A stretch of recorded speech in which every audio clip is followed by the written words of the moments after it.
سلامونه او نیکې هیلې او په همدې هیله چې تاسې ټول به راته روغ جوړ او د عافیت جامې به په تن وسي. زه د یو دوه مهمو خبرو دپاره رالمه چې تاسې ته د واورم ولې چې ډېرې مهمې هم دي. د منظور پښتون څخه په افغانستان کې دننه محدود خلک دا غوښتنه لري چې منظور پښتون دې د لوی افغانستان غوښتنه وکړي. دا دې یاد کړي په خبرو کې. زما په آن اوس وخت دغه غوښتنه کول صحیح خبره نه ده.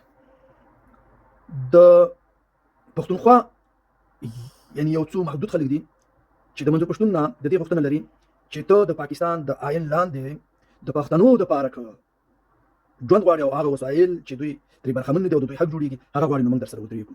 دغې دواړو ته زه ښایسته خبرې لرم نو تاسې د زړه په غوږونو راسره واورئ. زه مراجعه کېږم درته دواړو ته وایم چې تاسې که چېرته د لوی افغانستان خبره یاده کې هم سر نه نیسي زیان نه نیسي او که چېرته دننه په محکوم افغانستان کې یعنې پښتونخوا کې هغې پښتنو دپاره چې هغوی ځورېږي کړېږي د هغوی دپاره حق وغواړي هم سر نه نیسي.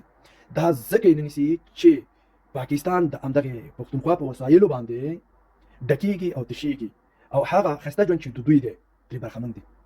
ته به پنجاب ته د ګل خان په نوم باندې ورپېژندل کېږي چوکیدار به او همدغه رقم بل ځای چې دوبۍ ده او امارت دی او سعودي ده نو هلته به ځې د خپلې مور څخه به جدا یې 10 کاله د خپلې خوږې بیبي څخه به جدا یې 10 کاله او 10 کاله بعد به راسې. دا به د ستا ژوند دي او ته به یې داسې تېروي او همدغه رقم د ستا په وسایلو باندې به پنجاب او اسلام آباد مزید کړي. دغه ډیورن لاین د همدغې مقصد دپاره ایستل شوی دی.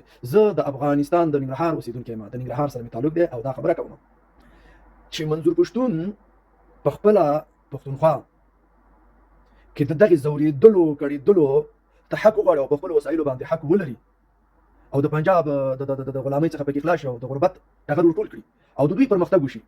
دا د افغان په صفت زه فخر کوم افتخار کوم او خبره دا نه ده چې منظور پښتون دې راجګ شي او د دغې پښتنو چې په پښتونخوا کې اوسېږي د دوی د آئین دپاره دې حق وغواړي او یې اسلام آباد دې ته یا پنجاب دې ته حاضر شي چې دوی ته حق ورکړي. نه بیا به پنجاب څخه اوري خوري نو بیا به دغه د پښتونخوا خلک په همدغې وسایلو چې د دوی حق جوړېږي مزې او چرچې کوي نو بیا په دوبۍ کې څه کوي بیا په اسلام آباد کې څه کېدو دوی خو بیا مزې وکړي. دغې مزو باندې افغانستان ته خپل رنګ راځي خوند راځي مزې راځي او دې سره افغانستان په خپله پرمختګ کوي.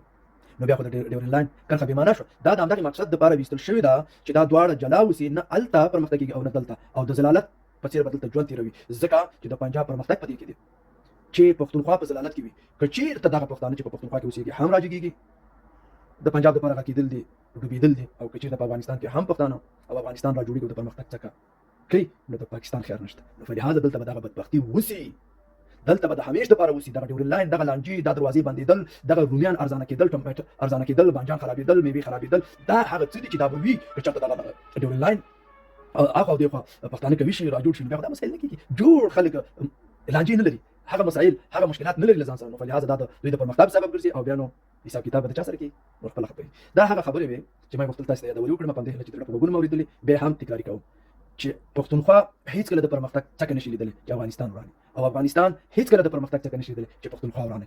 that is the plan. ځکه ډیورن لاین راتېر شوی. ما ته راکړئ اجازت پر مسپارم خوا د وبا د سرلوړ او کامیاب